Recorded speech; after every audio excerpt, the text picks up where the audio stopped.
Hi hello welcome to my channel mom and Josh daily vlogs. How are you all? అందరూ బాగున్నారని అనుకుంటున్నాను. నేను కూడా బాగున్నాను.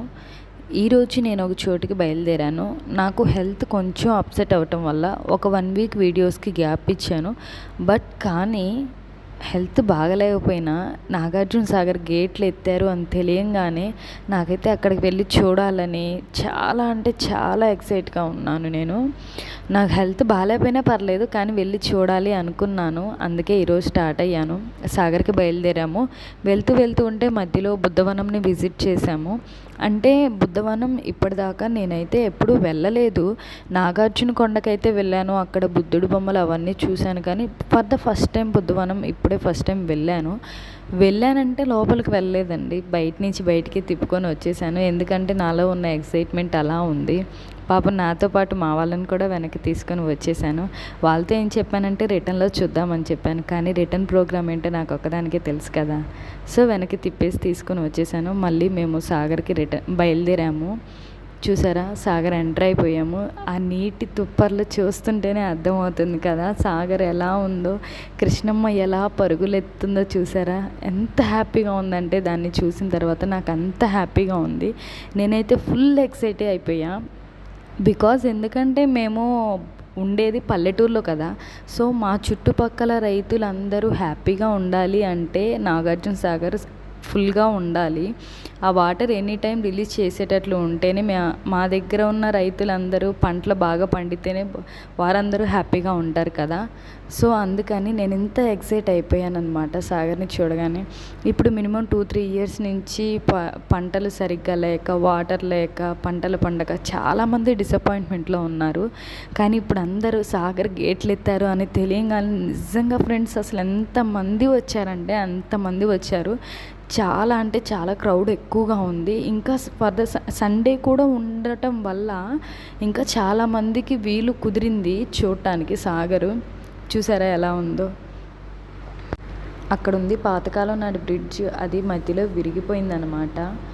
అయితే ఈ నాగార్జున సాగర్, ఈ కృష్ణా రివర్ మీద చాలా డిస్ట్రిక్ట్స్ ఆధారపడి ఉన్నాయి అన్నమాట.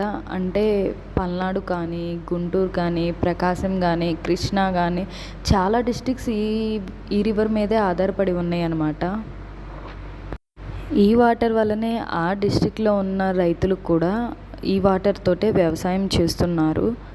అలానే 2 స్టేట్స్ కూడా ఈ వాటర్ మీదే ఆధారపడి ఉన్నాయి కదా. తెలంగాణకి, ఆంధ్రాకి ఈ వాటరే కదా యూజ్ చేసేది. మాకు తాగునీరైనా సాగునీరైనా రెండింటికి ఇదేనండి.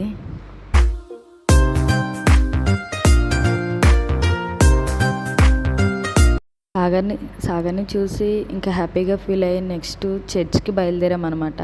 సాగర్ తర్వాత ఇక్కడ విజిట్ చేసే నెక్స్ట్ ప్లేస్ ఏది ఉంది అంటే అది మేరీమాత దేవాలయం, అంటే సాగర్ మాత దేవాలయం అంటారు కదా, అదే ఉంది. నెక్స్ట్ అక్కడి నుంచి మేము డైరెక్ట్గా చర్చ్కి బయలుదేరాం.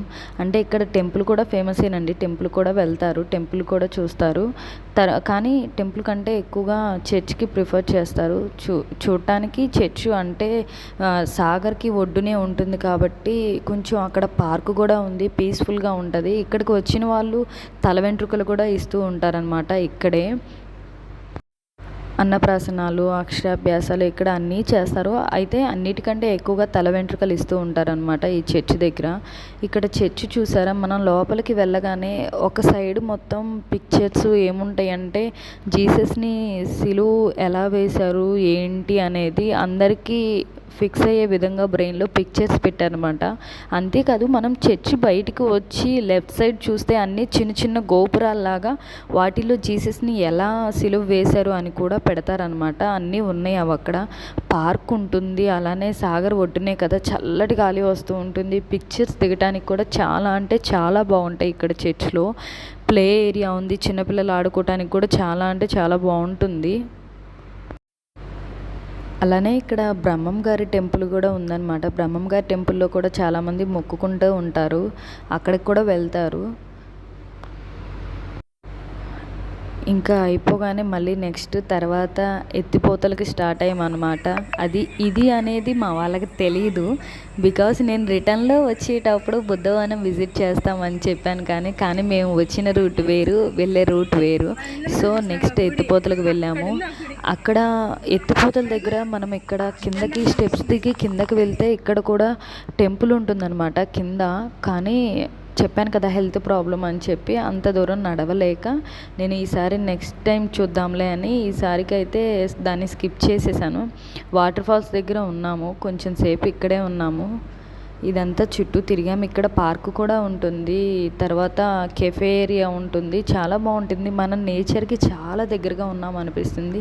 ఇదేనండి ఎత్తిపోతల వాటర్ ఫాల్స్. ఇది అనేది చంద్రవంక రివర్ మీద ఉంది. కానీ ఇక్కడికి వాటర్ ఎలా వస్తాయో మీకు ఎవరికైనా తెలిస్తే నాకు కామెంట్ చేయండి. నాకైతే తెలీదు. నేను చాలాసార్లు వెళ్ళాను, కానీ దీనికి వాటర్ ఎక్కడి నుంచి వస్తాయని ఎవరిని అడిగినా అది ఎవ్వరికీ తెలీదు అని అంటారు. కొంతమంది ఏమో అదంతా అడవులు కదా, అక్కడ పైన పడ్డ వాటర్ అన్నీ కిందకు వస్తూ ఉంటాయి అంటారు. ఒక్కొక్కరు ఒక్కో రీజన్ చెప్తారు. కానీ రీజన్ ఏంటి అనేది ఎవరికి తెలియదు.